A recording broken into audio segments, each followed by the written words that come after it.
close Steam completely first. Right-click the Steam icon in your taskbar and select Exit. Now open the search bar on your PC and type Steam. Right-click on it and select Open File Location. Once the folder opens, find the steam.exe file. Right-click on it and select Show More Options. Then, click on Properties. Now go to the Compatibility tab at the top.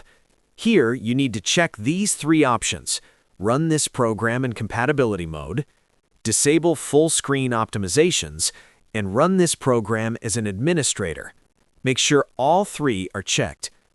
Click Apply, and then click OK. Now open Steam again. If a pop-up appears, just click Continue. Your error should now be fixed, and Steam will load normally. If you're using Epic Games instead of Steam, follow the exact same steps. Just find the Epic Games Launcher file and apply the same compatibility settings. If this helped, drop a like and subscribe. Also press the bell icon for more tech tips. Thanks for watching.